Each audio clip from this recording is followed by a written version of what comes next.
আসসালামু আলাইকুম। হ্যালো ফেসবুকের দেশে এবং কি বিদেশি বন্ধুরা, আপনারা সবাই কেমন আছেন? আশা করি আল্লাহর রহমতে সবাই ভালো আছেন। আমি এখানে আসছি টাঙ্গাইল জেলা ঘাটাইল থানার দেওপাড়া ইউনিয়নের চৌরাশা গ্রামে। এখানে একটা চা স্টল আছে, সেই চা স্টলের এখানে একটা বটগাছ আছে। সেই বটগাছে এক বিস্ময়কর একটি ঘটনা ঘটেছে। সেই ঘটনাটা হলো যে বটগাছে লাউ ধরেছে। এখানে যে কিছু উৎসুক জনতা দেখতে পাচ্ছেন, ওনারা ভিড় করছে শুধু এই লাউ দেখার জন্য। আমিও সংবাদ পেয়ে আসছি যে তাহলে দেখি কেমন ঘটনাটা। তা আমি ঘটনা সত্যতা পেলাম। এখানে আসলে সত্যি ঘটনা ঘটেছে যে বটগাছে লাউ ধরেছে। সে লাউটা অবশ্যই আপনাদের আমি অবশ্যই দেখাবো।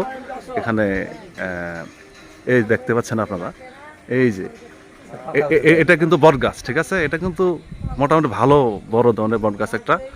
এই যে এখানে শিকড়গুলো আছে, শিকড় গজাইছে।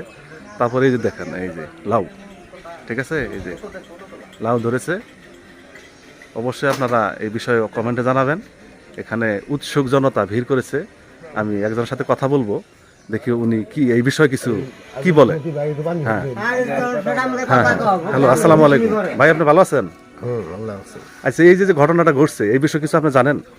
এটা সম্পত্তি হঠাৎ করে আপনি কখন জানতে পারলেন এই বিষয়টা? বিষয় আমরা সবাই জানতাম যে এটার মধ্যে একটা নাই ধরছে এনে এনে দোকানদার কাশেম মিয়া। জি জি, হ্যাঁ, দোকানদার কাশেম মিয়া হ্যাঁ বলছে যে হঠাৎ করে আপনার পর গাছে নাও ধরলো, এটা ব্যাপার কি? ও আচ্ছা আচ্ছা, তার মানে আপনারা সেটা সংবাদ শুনে হ্যাঁ উৎসুক জনতা আপনারা সবাই দেখতে আসছেন, তাতে একটা ব্যতিক্রম ঘটনা, তাই না? এরকম ঘটনা তো বাংলাদেশে আজ অব্দি পর্যন্ত ঘটে নাই, না না আমিও শুনি নাই। হ্যাঁ হ্যাঁ, এই যে দেখেন বন্ধুরা, এই যে বট গাছে লাউ ধরেছে, এটা আমি দেখে নিজে হতবাক হয়ে গেছি। ঠিক আছে, আপনারা অবশ্যই ভিডিওটা বেশি বেশি দেখবেন, বেশি বেশি শেয়ার করবেন।